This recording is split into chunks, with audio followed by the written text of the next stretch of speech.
for it. And I know it's a week of holiday, so I guess I'm gonna be short today because I'm not planning to give you a quiz, so like almost Thanksgiving. But we'll just say a few words about section 9.1, try to finish up with it. So just to recall what we looked at last time, we had various pairs and they would give us them in so-called polar coordinates. So like exercise 27 here actually says that r is -1 and theta is -π/3. So I guess that's a confusing way to write them as pairs because that's what makes some people think that it's xy, but that's not. So what they give us here is angle -π/3, so it's probably somewhere here.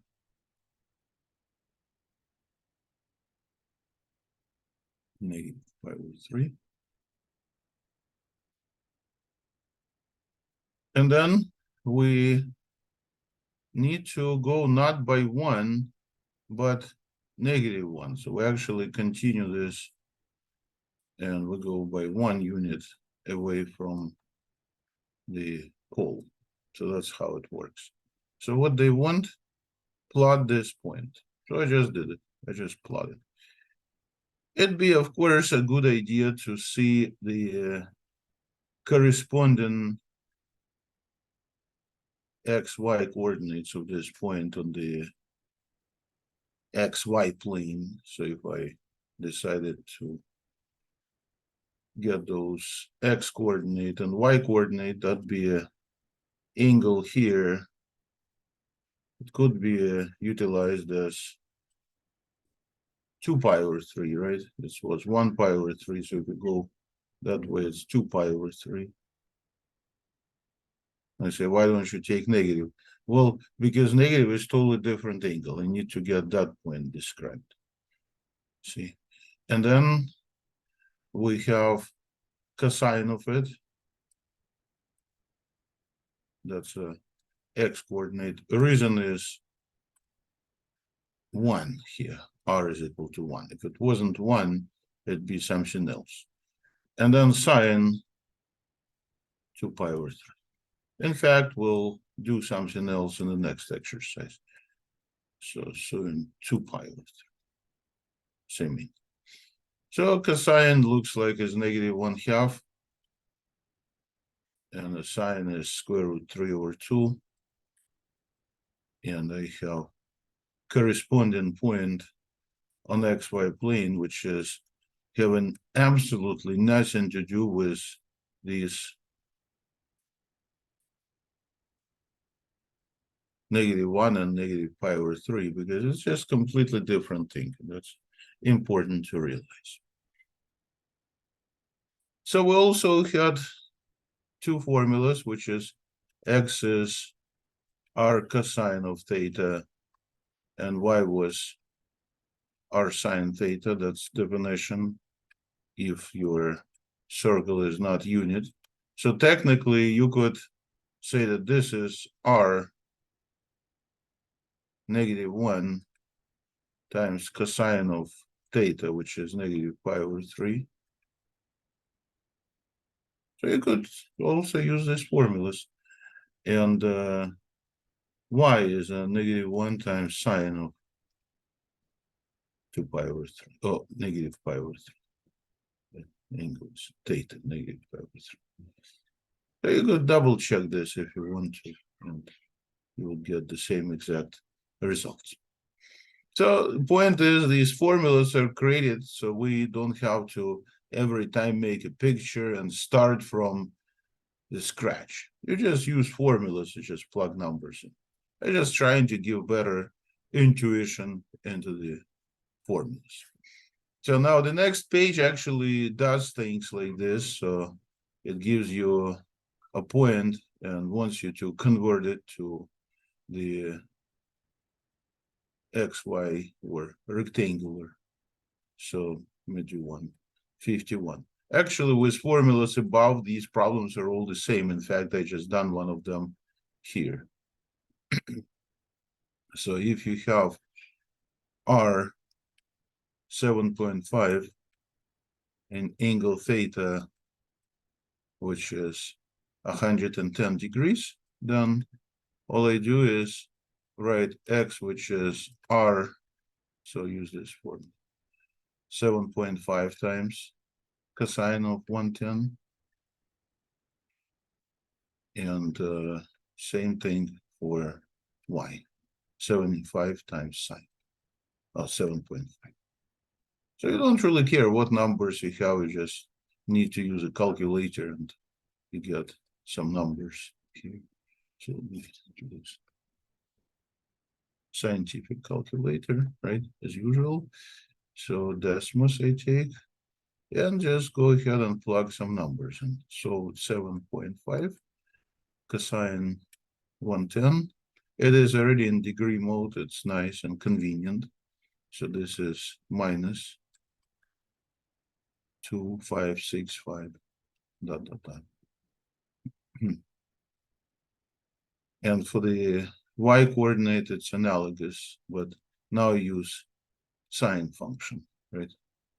7.5 times sine of this, 110.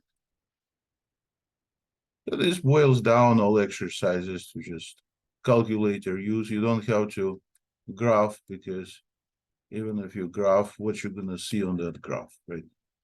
But you can verify it for just in case if you are looking at the some kind of angle 110, it's less than 180. It's someplace here, right? So your point will be on a distance of 7.5. Then what we just did, we found its x coordinate, which is minus 2 and something, 0.5, whatever. And the y coordinate is 7. When you say, Alex, looks like your y should be bigger. Yes, because my angle, I should have been a little bit more careful, because 110 is actually here. But anyways, if you just say it's 110, then everybody will believe it. But need to be careful when make picture, because mine is like closer to 180, so it's like 150 or something. So anyways, it's a good idea when you're making pictures to be closer to reality rather than just put something without thinking. That's what I guess I did, and maybe it's good that I did it, so you're not going to do it, right, if you decide to verify. But looks like, yes, x coordinate is negative, y coordinate is indeed positive as it's supposed to be. Okay, so let's do another one. So now they want to go backwards, find the polar coordinates. So how can you find polar coordinates? How can you find on the, let me get a picture, circle here. So if you already know if circle has radius r, that, so here's your little triangle that we always utilize. So we know that side x is going to be r cosine,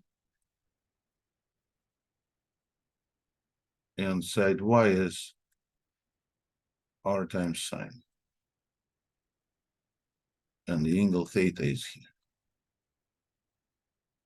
Well, here's radius r, so I'm dealing with triangle. Let me write it a little bit better. So this is angle theta, this is r sine, and this is r cosine. Right? So how can I find angle theta? Well, if I have the angle and two sides, because this is 90 degrees, so it's a right triangle, so we have adjacent side and the opposite side, right? So what I need is to say to myself, tangent works, right? Tangent theta is opposite over adjacent. Do you remember that? See, these things we need to be aware of whenever we work with triangle that has 90 degrees angle in it. So the opposite is r sine theta. Well, actually, when I cancel it, I'm going to get tangent anyways. But the point is that this is y, right? And this is r cosine over x. So here I kind of double check that, and the tangent is sine over cosine, but I don't really care for this. What I care about is here, y over x. And this enables me to actually get theta if I have y and x. And there is another thing I need to find. I need to find the hypotenuse r. And I can use the fact that Pythagorean theorem is always with us. So this is going to be r cosine squared. Actually, what I can do is get the, again, I should call it as x and y. That's where I'm going to get a relation, right? So x squared plus y squared is equal to r squared. So it looks like these two formulas that we were using throughout our course are here again, and they will help us to pull out r and theta if you have both sine and cosine. And of course, if you have, oh, sorry, x and y coordinates. So how about if I do problem number 59 here? I'll do it formula way, and then we'll also see how it looks intuitively. So I'm gonna need to get a tangent of theta, which is y over x. And if they give me x equals to 1 and y is equal to -1,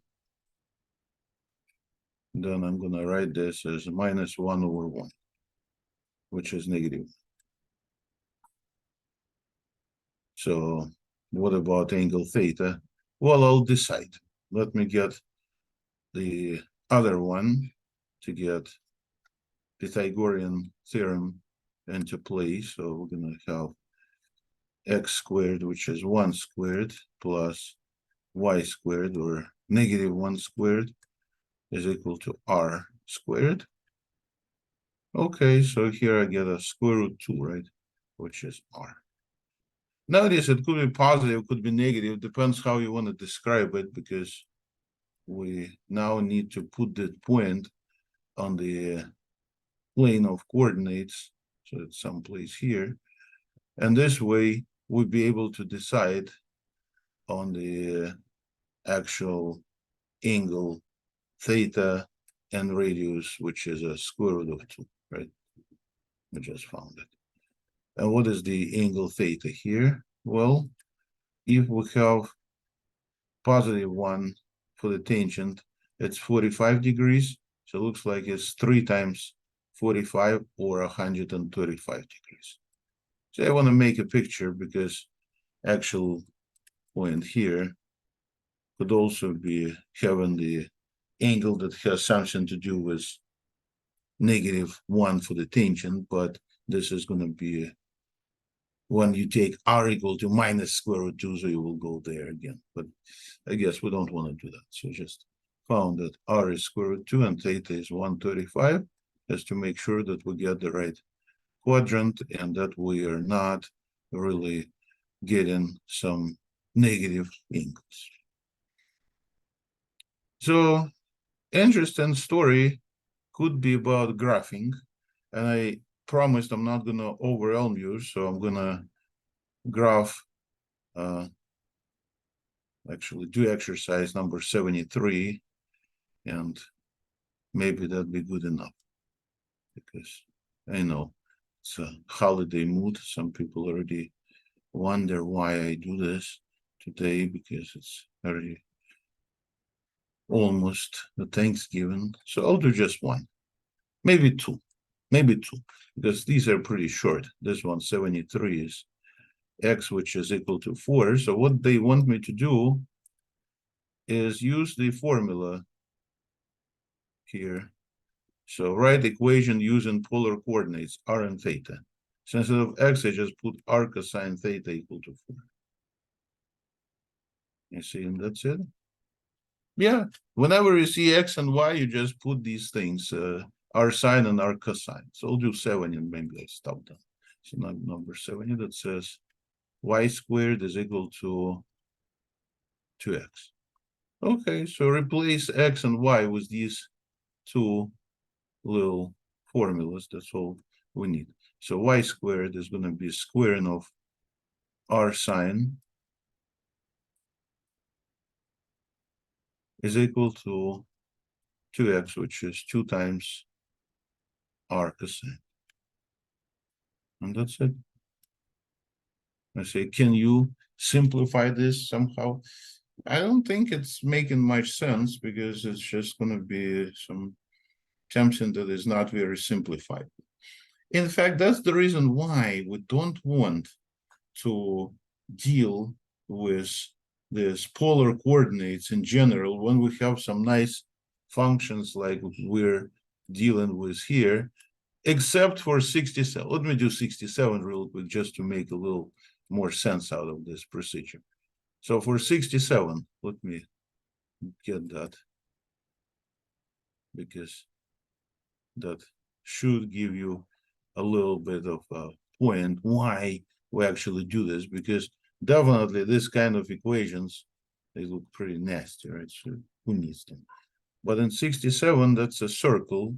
Looks like it's 2x squared and 2y squared is equal to 3. So again, x and y I just replace with these r cosine and r sine. So I get r times cosine squared theta. So r squared and 2 is still here. So I just replaced x and analogously with y. So I'm going to get 2, and then it's r squared times sine squared. So that's what I did in the previous exercises. I say, so is that any better for you, Alex? Well, actually, you can factor out 2r squared, and something nice will appear in the parentheses. Do you remember what is cosine squared plus sine squared is? It's 1. So now you see advantage of using this coordinates when you're dealing with circular like graphs, because it says r squared is equal to 3 over 2. In other words, your radius is square root 3 over 2, and you can right away get picture. So 3 over 2 is a radius, square root 3 over 2. And then you rotate it because theta could be anything, and you get a circle. So this is equation of circle.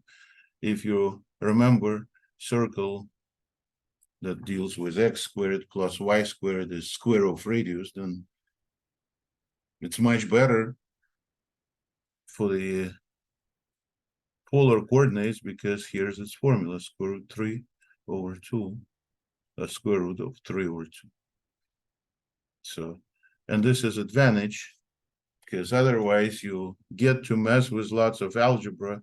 In fact, if you remember, the completed squares and did all kinds of things like that in order to pull out center and the radius of the circle. But here, just see that r is whatever, that's it. Okay, so I guess graphing of these things will be done after the Thanksgiving, because we're gonna have 2 more weeks and then final exam. Final will be kind of the same as a midterm. I'll send you practice and then we'll have a final. So I'm sure if you did well on the midterm, then you're also gonna do well on the final exam. So we're going to discuss all that after Thanksgiving, and technically I'm pretty much done covering the material because the next section is the one that usually we stop. Maybe we can take a look at one more section if we have nothing else to do. So we'll see. But I think that we're in a good shape in covering everything we needed. So I will stop at this stage. As promised, there'll be no quiz today. It's just a holiday coming. So happy Thanksgiving and enjoy